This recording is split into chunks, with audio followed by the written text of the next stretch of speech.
नमस्कार मित्रांनो, लपंडाव या मालिकेच्या आजच्या भागामध्ये मी तुम्हा सर्वांचे अगदी मनपूर्वक स्वागत करते। आजच्या भागामध्ये आपल्याला पाहायला मिळतं मनस्विनी आता तेजस्विनीला आता दरीच्या ठिकाणी घेऊन आलेली असते। खरी कोणीच नसतं या संधीचा फायदा घेत आता मनस्विनीने आपला डाव साधलेला असतो। तेजस्विनी आता मनस्विनीला विचारते, मनस्विनी तू मला इथे का घेऊन आलीस? प्लीज मला सोड। तर मनस्विनी म्हणते, सोडणार तुला, कारण अगं मला तुझी काळजी आहे, शेवटी तू माझी ताई आहेस ना, असं म्हणत सोडण्याचं नाटक करते आणि मनस्विनी तेजस्विनीच्या सणसणीत कानाखाली मारते। आता मात्र मनस्विनी खूप चिडलेली असते। ती म्हणू लागते, हे तुला त्यासाठी कारण तू माझ्या कानाखाली मारली होतीस। आता तेजस्विनीला घरात घडलेला सर्व प्रसंग आठवतो।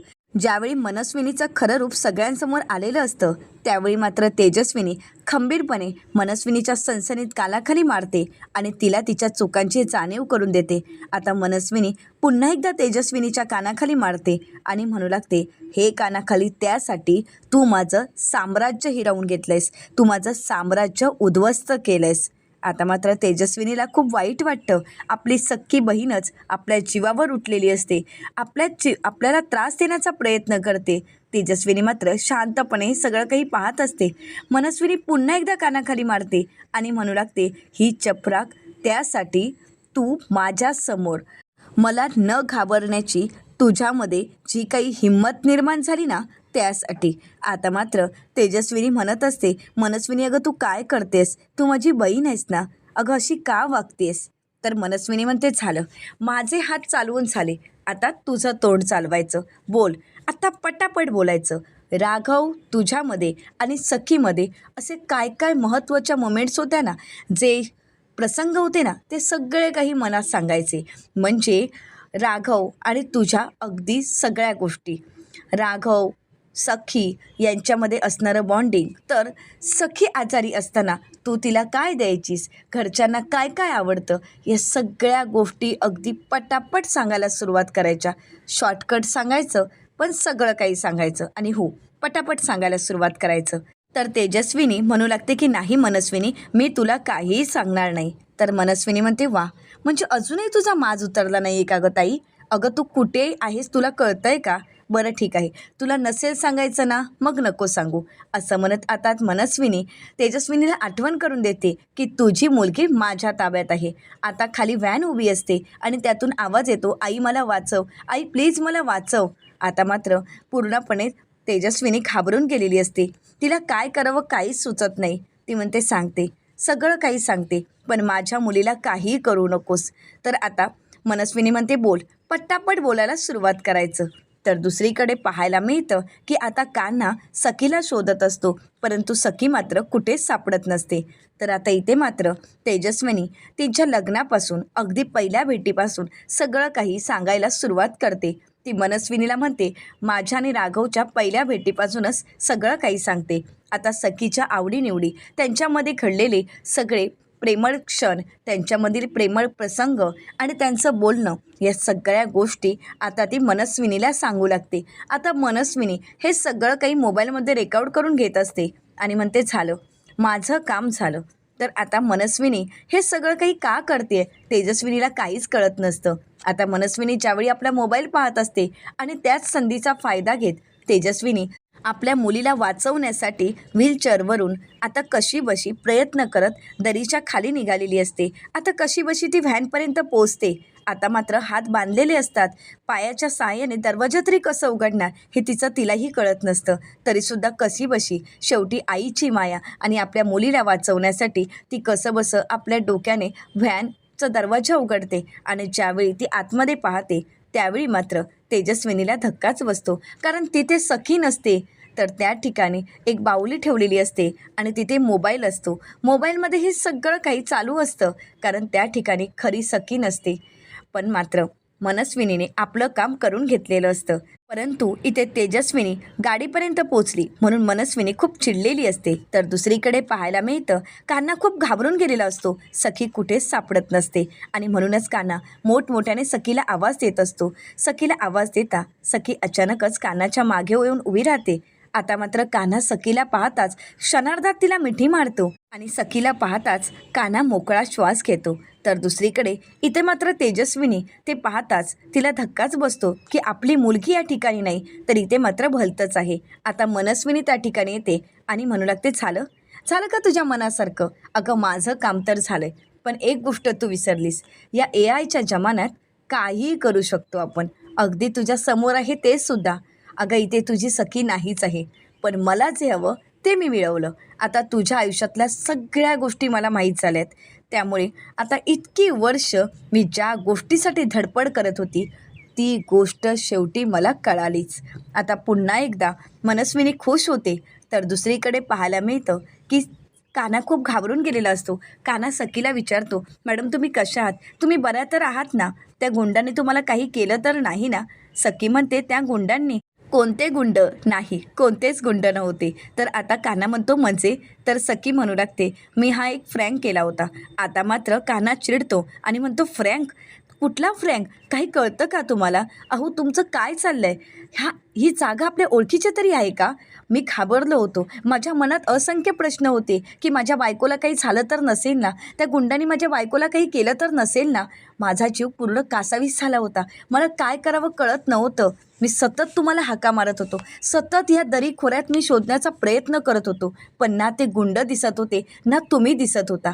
आता हे सगळं काही सखी शांतपणे ऐकत असते. कान्हा खूप चिडलेला असतो. कान्हा म्हणतो, तुम्हाला जर काही झालं असतं तर मी काय केलं असतं?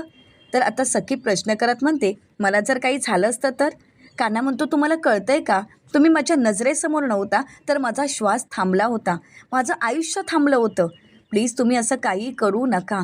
आता मात्र सखी खुश होते आणि कान्हाला तू चिडलायस का माझ्यावर? कान्हा मात्र भरपूर चिडलेला असतो. कान्हा म्हणतो, प्लीज माझ्याशी बोलू नका. तर सखी म्हणू लागते, कान्हा यावरून एक गोष्ट तर कळाली. तुझ्या या चिडचिडपणामध्ये, तुझ्या या रागातही माझ्याविषयी असणारं प्रेम. जर कान्हा महाडिक तुमचं माझ्यावर एवढं प्रेम आहे तर मग ते कबूल का करत नाही आहात? कान्हा महाडिक? आता मात्र कान्हा चिडतो आणि म्हणू लागतो, काय चाललंय? गाडीत बसल्यापासून कान्हा महाडिक, कान्हा महाडिक. मी कान्हा महाडिक नाही आहे. आता हे ऐकताच सखीला धक्काच बसतो. तर दुसरीकडे पाहायला मिळतं, पुन्हा एकदा मनस्विनी तेजस्विनीला दरीच्या टोकावर घेऊन येते आणि म्हणू लागते, आता तुझा खेळ संपलाय ताई. आता मी तुला सोडणार नाही. तेजस्विनी म्हणते, मनस्विनी अगं काय करते असे? अगं मी तुझी मोठी बहीण आहे. अगं कित्येक वर्षानंतर मी परत आली आहे. 11 वर्षापूर्वी राघवनासुद्धा तू असं दरीत ढकललं होतंस आणि त्यानंतर 11 वर्ष मला अंधाऱ्या खोलीत ठेवलंस. कित्येक वर्षानंतर मी माझ्या मुलीला भेटले. तिच्यासोबत काही प्रेमळ क्षण घालवले. तिला माझ्या कुशीत घेतलं. मला कित्येक वर्षानंतर माझ्या मुलीला स्पर्श करता आलं. तिच्यासोबत आनंदाचे क्षण घालवता आले. मग माझ्या आयुष्यातला आनंद का हिरावून घेतेस? तुला काय हवं आहे? माझी प्रॉपर्टी हवी आहे ना? देते. मी माझी सगळी प्रॉपर्टी, माझी सगळी कंपनी तुझ्या नावावर करायला तयार आहे. फक्त मला आणि सखीला सुखाने जगू दे. मला आणि सखीला वेगळं करू नकोस. तर मनस्विनी म्हणते, ताई अगं मी सगळं करेन. मला तुझी प्रॉपर्टीही मिळेल, पण तुला जिवंत ठेवल्यानंतर माझ्या मनानं तर भीती असेलच ना? मग ती रोज रोज भीती कशाला ठेवायची? त्यापेक्षा तुला संपवलं तर सगळंच काही संपलं. असं म्हणत आता मनस्विनी तेजस्विनीला मारण्याचा प्लॅन करते. तर दुसरीकडे पाहायला मिळतं, कान्हा आता सखीला म्हणू लागतो, ऐका मी जे काही सांगणार आहे ते आता शांतपणे ऐकायचं आहे. आता कान्हा सांगायला सुरुवात करणार, परंतु त्याचवेळी सखीला शिंका येतात. तर कान्हा म्हणतो, झालं. मग एवढी सर्दी होते हे माहीत असतानासुद्धा गोळ्या खायची काय गरज होती? मला वाटलंच होतं की तुम्हाला सर्दी होणार, पण तुम्हाला कोणाचं ऐकायचंच नसतं. तर सखी कान्हाला आता काही सांगण्याचा प्रयत्न करत असते. तर कान्हा म्हणतो, नाक गळतंय पण तोंड काही थांबत नाही आहे. चला मी तुम्हाला औषध देतो. तर सखी म्हणते, कान्हा प्लीज नको ना. तर कान्हा म्हणतो, नाही. चला गाडीपाशी, गाडीमध्ये औषध ठेवलेलं आहे, त्यामुळे आता तुम्हाला औषध प्यावंच लागेल. असं म्हणत कान्हा आता सखीला गाडीजवळ घेऊन येतो आणि औषध देत असतो. सखी म्हणते, प्लीज नको आहे मला. सखीला आता ते औषध प्यायचं नसतं. कान्हा म्हणतो, तुम्हाला प्यावंच लागेल, कारण हे औषध कुठल्या डॉक्टरनी दिलेलं नाही आहे, तर तुमच्या आईने स्वतःहून घरगुती उपाय आणि घरचं औषध बनवलं आहे आणि तुमच्या काळजीपोटी. आता कान्हाला तो क्षण आठवतो. तेजस्विनी औषध बनवत असते. तर त्यावेळी कान्हा विचारतो की हे कोणासाठी? तर तेजस्विनी म्हणते, उद्या तू आणि सखी बाहेर फिरायला जाणार आहात ना? मला माहीत आहे तू कितीही नको म्हटलंस तरीसुद्धा सखी कोल्ड्रिंक पिणारच, ती थंड पिणार आणि मग मात्र तिला सर्दी होणार आणि त्यावेळी भाजलेली लवंग वगैरे आसपास नसणार, म्हणून हे औषध आसपास ठेव आणि हो तुझ्या जवळच ठेव. आता कानाला ते सगळं काही क्षण आठवत असतात. काना तेजस्विनीच्या या काळजीवर म्हणतो, मला तरी तुमच्या काळजीवर एक मालिका बनवावीशी वाटते. आई किती काय करते. आता मात्र तेजस्विनी हसू लागते आणि म्हणते, काना माझी मस्करी करतोयस का? काना म्हणतो, नाही, तुमचं तुमच्या मुलीवर असणारं प्रेम पाहतोय. तर आता जबरदस्तीने का होईना परंतु काना सखीला औषध प्यायला देतो. सखी म्हणते, किती कडू आहे. तर आता काना म्हणू लागतो, काही कडू वगैरे नाही आहे, मध आहे त्यात. तर दुसरीकडे पाहायला मिळतं आता नकळतच ज्यावेळी मनस्विनी तिच्या मोबाईलमधला व्हिडिओ पाहत असते आणि तिचा तोल जातो आणि ती दरीत कोसळते. आता मनस्विनी कशीबशी तिथे असणाऱ्या दगडांना धरून स्वतःला वाचवण्याचा प्रयत्न करते. तर त्यावेळी तेजस्विनी मनस्विनीला म्हणते, बघितलंस ना मनस्विनी, अगं तू मला मारायला निघाली होतीस, परंतु या सगळ्याचा हिशोब वरती असतो. अगं शेवटी कर्म फिरून आपल्याकडेच येतात. तुझ्या कर्माची फळं तुला दिसत आहेत ना. आत्तापर्यंत तू जे काही केलंस ना ते आता तुला समोर दिसतंय. आता तू मला दरीत ढकलण्यासाठी इथे घेऊन आलीस, पण काय झालं, नियतीने तुला समोर ठेवलं आहे. आता तूच दरीत पडली आहेस. आता कसं वाचवणार आहेस ग स्वतःला? तर आता मनस्विनी नाटक करत म्हणते, ताई प्लीज मला वाचव, मी तुझी छोटी बहीण आहे ना, ताई प्लीज मला वाचव ना. तर आता तेजस्विनी म्हणते, नाही मनस्विनी, माझा तुझ्यावर अजिबात विश्वास नाही, मी तुला नाही वाचवू शकत, पण एका अटीवर वाचवेन. ज्यावेळी माझे कान्हा आणि सखी इथे येतील त्यानंतरच मी तुला वाचवेन, तोपर्यंत नाही वाचवू शकत. असं म्हणत आता मनस्विनी तिथे अडकून पडलेली असते. तेजस्विनीने मनस्विनीला काही वाचवण्याचे प्रयत्न केलेले नसतात, मात्र ती आता तिथे मनस्विनीचा असणारा मोबाईल हातात घेतली आणि सखीला फोन करण्याचा प्रयत्न करते. आता सखी आणि कान्हा गाडीची वाट पाहत असतात आणि त्याचवेळी सरकार म्हणून फोन आलेला असतो. सखी मात्र कट करते. कान्हा विचारतो, कोणाचा फोन होता? तर आता सखी म्हणते, सरकार. तर कान्हा म्हणतो, मग उचलायचा ना, स्पीकरवर ठेवायचा. तर पुन्हा एकदा तेजस्विनी आता फोन करण्याचा प्रयत्न करते. तर लगेच सखी फोन उचलते, स्पीकरवर ठेवते. तरी ते मनस्विनी मात्र दरीत अडकून पडलेली असते. तेजस्विनी आता सखीला म्हणते, सखी मी आई बोलते, आई. तर आता हे ऐकताच सखी घाबरते आणि म्हणू लागते, आई तू तिथे काय करतेस सरकारसोबत? तर आता तेजस्विनी म्हणू लागते, सखी मला वाचव, ही मनस्विनी मला दरीच्या ठिकाणी घेऊन आली आहे आणि आता ती मला मारण्याचा प्रयत्न करते. तू आणि कान्हा लवकरात लवकर इथे या. आता मात्र कान्हा आणि सखी गाडीची वाट पाहत असतात. आता समोरून रिक्षा येताच कान्हा ती रिक्षा थांबवतो आणि त्या कड्यापाशी निघालेला असतो. तर इकडे मात्र मनस्विनी पुन्हा पुन्हा तेजस्विनीला म्हणत असते, ताई प्लीज मला वाचव, मी आत्ता दरीत पडेन, ताई प्लीज. अगं कान्हा आणि सखी येईपर्यंत मी नाही जगू शकत, ताई प्लीज, मी मी तुला खरं सांगते, मी काहीच करणार नाही, मला वाचव. आता मात्र तेजस्विनी तिच्यावर विश्वास ठेवते आणि मनस्विनीला म्हणते, चल ठीक आहे, मी तुला वाचवेन, तू माझा पाय पकड आणि हळूहळू वरती ये. आता तेजस्विनी तिचा पाय पुढे करते आणि मनस्विनीला धरायला सांगते. तर येणाऱ्या पुढील भागामध्ये आपल्याला पाहायला मिळतं, मनस्विनी तेजस्विनीच्याच आधाराने वरती आलेली असते, परंतु नंतर मात्र ती पुन्हा एकदा आपल्या ताईचाच गळा दाबायला घेते आणि त्यानंतर तिला पुन्हा एकदा व्हीलचेअरला बांधते. तर आता तेजस्विनी मनस्विनीला विचारते, मनस्विनी तू मला का व्हीलचेअरला बांधलेस? तर मनस्विनी म्हणते, कळेलच. आता त्याचवेळी सखी आणि कान्हा त्या ठिकाणी आलेले असतात आणि मनस्विनी तेजस्विनीची व्हीलचेअर दरीच्या दिशेने फिरकावून देते.